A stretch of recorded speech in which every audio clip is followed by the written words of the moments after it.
At the start of the movie, an African lion is shown weighing a full 8 tons. Suddenly, a boy named Kraven pounced on it and started tearing at it like a madman. The reason for this terrifying attack was his father's foolishness. He had made the mistake of challenging the king of the open field. He fired 2 bullets, but failed to kill the lion. Instead, the lion became even angrier. The father was powerless to do anything and could only watch helplessly as his son was caught in the lion's jaws. Everyone thought the boy was dead, but then a miracle happened. The lion's blood dripped and, by a strange coincidence, it matched perfectly with his DNA. This not only saved his life but also gave him extraordinary powers. He gained unprecedented skills and strength from the lion's blood. But when the boy returned home, he saw that his father had brutally killed the legendary lion Mufasa. He had hung its head on the wall as a trophy so that the son could overcome himself, but the son's spirit was not one of violence. He felt deep sorrow and disgust at his father's brutality and disregard for life. After all, if it weren't for the lion's blood, the boy might not have survived. A fierce argument erupted between father and son, and their already weak relationship completely broke down. To free himself from his father's control, the boy decided to leave home and head to his mother's ancestral place. He didn't know that a significant change had already occurred in his body. After bidding farewell to his younger brother, he reached the far eastern grasslands of Russia, where he set out in search of his identity and purpose. He had only taken a few steps when the ground began to tremble slightly. In just a few moments, he heard a loud rumbling behind him. He looked back to see a cloud of dust rising in the distance, and a massive herd of African wild buffalo was charging towards him at lightning speed. Kraven knew it was impossible to escape in this situation. He closed his eyes, wrapped his arms around his head and crouched down on the ground, but surprisingly, the buffaloes passed by him without causing any harm, just like a river flows around a stone. He saw a buffalo shaped like a bear standing in front of him, although it had less hair on its head, but its deep and sharp eyes were telling that she was the leader of the entire herd in June. She stood by the Kraven like a protector until all the buffaloes passed by, and then she left. It was then that she realized that from the moment the lion bit her, she herself had become the king of the jungle. Not only did she gain the lion's strength, but also its status. She immediately crafted a sharp sword and lightly threw it, which hit a tree standing 100 meters away. Seeing this, a nearby deer ran away in fear. Kraven also saw this and happily joined the chase with her. Their speed was now faster than a cheetah, and their jumping power was incredible. The boy was extremely happy when suddenly the sound of a gunshot echoed in his ears. Kraven climbed a tree and activated his eagle vision. He saw some hunters hunting animals in the field. He immediately reached the spot and saw that the hunters had not yet decided to leave. Moreover, they showed no remorse and arrogantly told him to get lost. Hearing this, Kraven was filled with anger. He picked up a small knife lying nearby and, without saying a word, killed 2 people in an instant. From that day, Klein vowed to become a hunter who would only hunt bad people. Time passed quickly and 16 years went by. Now Kraven had fulfilled his vow and had become a notorious hunter whose name alone made people tremble. But as they say, even someone who walks by the river every day slips eventually. In a brutal murder case, he was caught and thrown into Russia's coldest and harshest prison. Kraven made a condition that if he didn't keep his promise in 3 days, they could do whatever they wanted with him. This seemed like a joke to the prison's biggest thug. He wanted to see what a small-time man could do. One day, while Kraven was exercising in the prison yard, 2 thugs came and started threatening him, saying they would teach him a lesson in humanity. Forced to retaliate, Kraven showed who truly had the real power. Very soon, the leader himself came to meet Kraven. Seeing his strength, he said he wanted to make him his man. But Kalai suddenly knelt down and said it would be an honor for him. The leader laughed at this and forgot his caution. Just then, Kraven took a sharp, pointed object from his pet dog's mouth, and his own. And in a flash, he killed the 2 henchmen standing behind him, then swiftly moved forward, pinned the leader against the wall, and said, "I despise people like you the most, who make deals in the underworld and destroy families." In fact, Kraven had already planned to come to prison. He had come to assassinate the leader. Before the jailer could understand anything, Kraven picked him up and threw him onto the roof. Then, like Spider-Man, he climbed the walls, broke the iron window, and escaped. The jailers kept firing, but not a single bullet touched him. Kraven ran towards the snowy forest. He had just escaped from humans when nature attacked. A fierce snowstorm surrounded him, as if a giant lion wanted to devour him. The next morning, the jailers found a body nearby. The tattoo on the neck indicated it was Kevin's body. Everyone assumed he was dead. But the truth was that Kevin was sitting in a plane, slowly erasing the tattoo on his neck. It was all a scheme he had devised. People were already in the forest ready to help him, and his aim was to disappear without leaving a trace. His plan was almost perfect.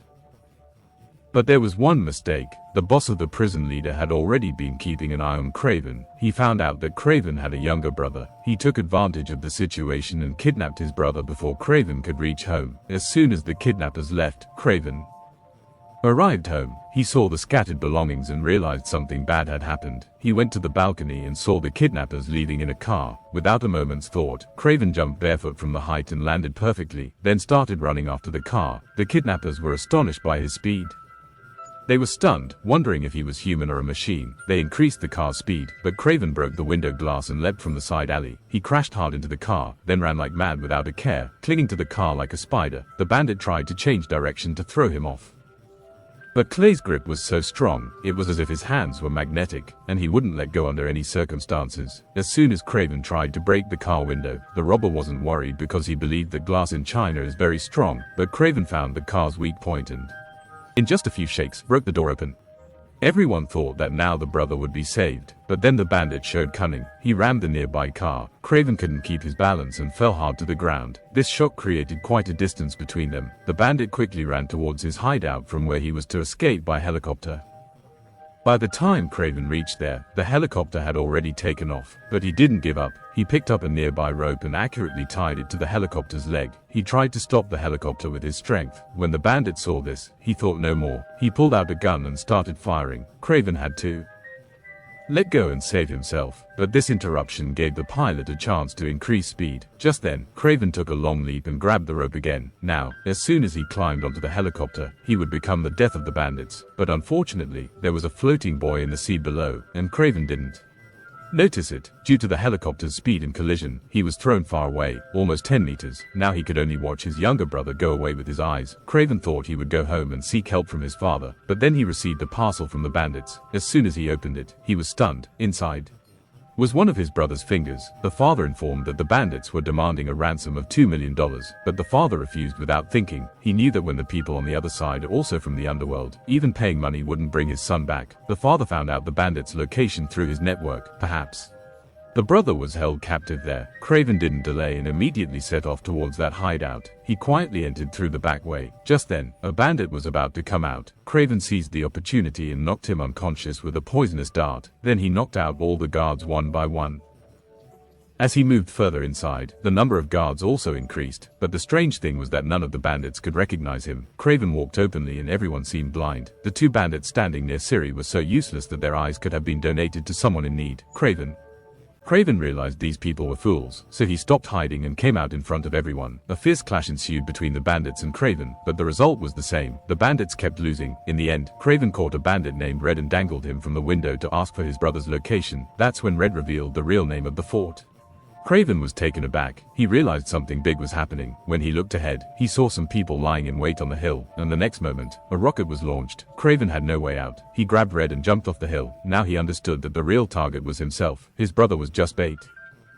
After the fall, he interrogated Red again, and this time Red revealed everything. It was all orchestrated by a cunning criminal named Liam, and his brother was kept with him. Just then, a large number of rocks started falling from above again. It was now clear that they were determined to kill him. Kraven was buried under those rocks. His life and death both became uncertain. Some time later, two assassins arrived at the scene. They were extremely excited to see the body and started recording a video, perhaps as evidence or proof of victory. After quickly dealing with the two people, Kraven called his friend and told her to leave the company immediately. Since Liam could abduct his younger brother, his girlfriend could also be in danger. So, they both flew towards a secret base, but he had no idea that their base had already been exposed. Liam and his men had stolen samples of the poison needles from that base, which he used to kill people. During analysis, they identified a rare plant that only grows in a specific area. This led Liam to discover the location of Kraven's base. Liam arrived there with his men and forced Kraven's brother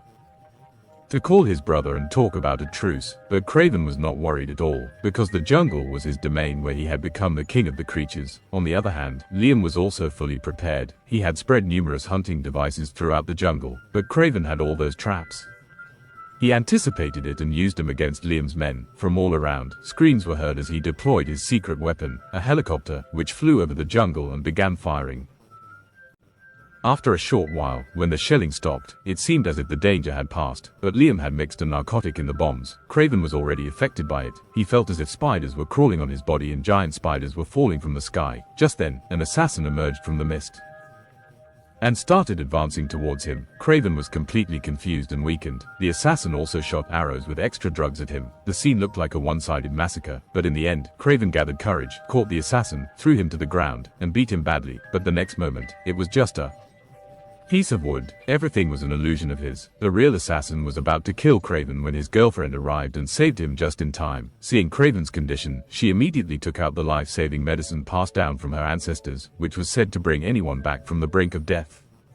And indeed, within moments, Kraven was back to full strength. Now it was time to take revenge on Liam. Meanwhile, Liam had no idea about this. He was returning home, assuming Kraven was now dead. Suddenly, there was a panic-stricken noise outside his vehicle. A herd of wild bulls was charging towards him. He immediately activated the drug in his body, which caused a dangerous thick skin and armor-like structure to grow on him. He had become a real rhino, impervious to any weapon. The bulls crashed into his vehicle, causing havoc all around, but it had no effect on Liam. Soon, Kraven also arrived there. The two faced each other, and a fierce battle began. In the first clash, Kraven fell to the ground. Liam's strength was far greater. He even overturned a moving vehicle with his horns. Kraven continued to be attacked and was unable to defend himself.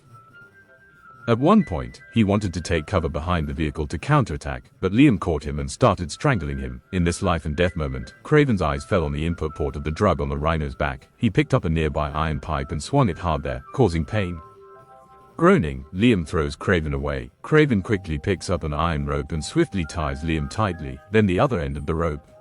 The other end was tied to the leg of a wild bull. Before Liam could understand anything, the herd of bulls pulled him apart in different directions. No matter how strong he was, even he broke under such force. Then Kraven picked up a 40-meter long iron rod and gave Liam his final blow. Finally, he saved his brother. Even though the path was full of difficulties, Kraven never stopped, and now he will move forward with firm resolve on this journey of hunting against evil.